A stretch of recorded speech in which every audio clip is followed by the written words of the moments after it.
Big boss లాగే ఉందన్న. కానీ ఇప్పుడు ఏంటంటే ఈ సీజన్ 9 సీజన్ కాబట్టి చాలా రఫ్ అండ్ టఫ్ గా ఉంది. ఇంకేంటంటే ఇన్ని రోజులు జనాలు వెయిటింగ్ చేస్తున్నారు, ఇంకా ఎప్పుడు ఎవరు విన్ అవుతారా అని చెప్పి. ఇంకా 1 వీకే ఉంది కాబట్టి చాలా మంది టెన్షన్ పడుతున్నారు. సుమన్ శెట్టి గారు ఫీల్ అయితే దీంట్లో బాధపడినంత అవసరం ఏం లేదన్న. ఎథింగ్ ఏంటంటే ఉన్నది ఇంకా 1 వీక్ కాబట్టి బయటకు రావాల్సిందే. ఇప్పుడు సుమన్ శెట్టి గారు కాకపోయినా ఆ పొజిషన్ లో పవన్ ఉన్నా, ఇంకెవరు సంథింగ్ రీతు అదే ఎవరు బన్నీ గారు ఉన్నా మనం ఫీల్ అయినంత అవసరం లేదు. ఫీల్ అది లేదు. బట్ ఇంకేంటంటే జనాలు ఎట్లా అంటే ఇంక 1 వీక్ ఉంది కాబట్టి రావాలి కాబట్టి పక్కాసారి ఈ డబుల్ ఎలిమినేషన్ ఉంటది ఈ రోజు. ఆ గెలిచేది మాత్రం అక్క, గెలిపించేది మాత్రం పవన్ కళ్యాణ్. ఎందుకని పవన్ కళ్యాణ్ తనుజ వీళ్ళే గెలవని ఎందుకు కోరుకుంటారు మీరు? అంతే, గెలుపు అనేది ఆమె పుట్టుకతోనే వచ్చింది. బిగ్ బాస్ ఎప్పుడైతే ఎంట్రీ ఇచ్చిందో ఆమెకి ఇంకా కప్ అని డిసైడ్ అయిపోయింది. అంతే, జనాలు డిసైడ్ అయిపోయారు ఆమెనే గెలిపించాలి ఒక విన్నర్ గా. డిసైడ్ ఏంటంటే జనాలు ఎప్పుడు ఏమి ఇంట్రెస్ట్ ఇచ్చిందో ఆమె పద్ధతి, ఆమె క్యారెక్టర్, ఆమె మాట్లాడే విధానం, ఆమె చేసిన ఏడుపు, ఎనీథింగ్ చిన్న చిన్న పాయింట్ గా నుంచి ఆమె ఇంకా జనాల్లోకి వెళ్ళిపోయింది. ఎందుకంటే మీకు ఇష్టం అంతా ఎందుకు ఇష్టము అంటే బిగ్ బాస్ లో వస్తే బిగ్ బాస్ లో చూసి ఇష్టపడితే అంతలా ఎవరు ఇష్టపడరు కదా, అంతకన్నా ముందు నుంచి ఏమైనా ఇష్టం ఉన్నారా వాళ్ళు? లేదు, నేను బిగ్ బాస్ ఏంటంటే ఇప్పుడు బిగ్ బాస్ లో అందరు నచ్చాలని రూల్ ఏం లేదన్నా.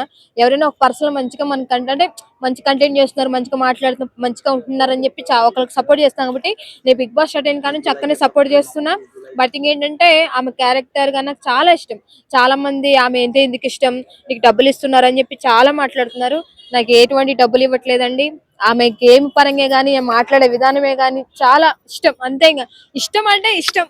ఎందుకు ఇష్టం అంటే ఎంత ఇష్టం అని చెప్తా, ఎందుకు ఇష్టం అంటే చెప్పలేము. అసలు తనుజ టాప్ 5 కూడా రావద్దురా బాబు, వచ్చిన లాస్ట్ ప్లేస్ లో ఉండాలి, వేరే రాష్ట్రం ఆవిడ ఎందుకు గెలిపించడం అని చెప్తున్నారు. మరి మీరేమంటారు? ఇప్పుడు ఒకవేళ మీరు అంత నెగిటివ్ గా మాట్లాడినా సరే ఈ వీక్ తప్ప నెక్స్ట్ ఉండేది ఇంకా టాప్ 5. ఒకవేళ మీరు ఎంత చించుకున్నా ఇంకా అయిపోయింది, ఈ వీక్ అయిపోయింది. నెక్స్ట్ వీక్ ఇంకా కంపల్సరీ ఉంటది. టాప్ 5 కాదు, టాప్ 1 ఉంటది ఆమె. అదే నేను జనాలందరికీ ఒకటే చెప్తున్నానండి, ఎవరు గెలిచినా ఏం చేసినా మనకి పెట్టేది లేదు, ఏం లేదు. బట్ ఏంటంటే వచ్చారు, కష్టపడుతున్నారు కాబట్టి ప్రతి సీజన్ అబ్బాయిలే అంటే వాళ్ళే విన్ అవుతున్నారు కాబట్టి ఇప్పటికైనా సరే దయచేసి ఒక ఆడపిల్లని మనం అంటే చేసి మంచిగా ఉంది, సపోర్టింగ్ ఉంది కాబట్టి ఆమెను గెలిపించాలని చెప్పి మనస్ఫూర్తిగా కోరుకుంటున్నాను.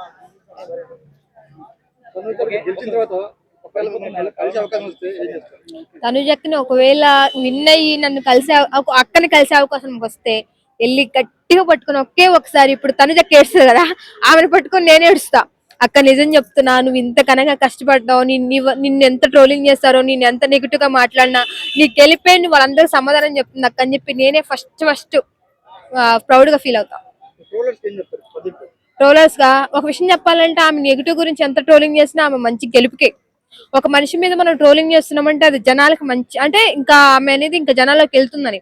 అరే బాయ్ ట్రోలింగ్ చేయండి రా బాయ్, మీరు ఎంత ట్రోలింగ్ చేస్తే జనాల్లోకి అంత దూసుకొని వెళ్ళిపోతాను చెక్క. ఫస్ట్ థింగ్ ఏంటంటే ట్రోలింగ్ చేసే వాళ్ళకి చాలా చాలా ధన్యవాదములు. ఎందుకంటే మనుషులు అన్నాక ఒక్కసారి ఫేమస్ అవుతాం, లేకపోతే నార్మల్ లేకము.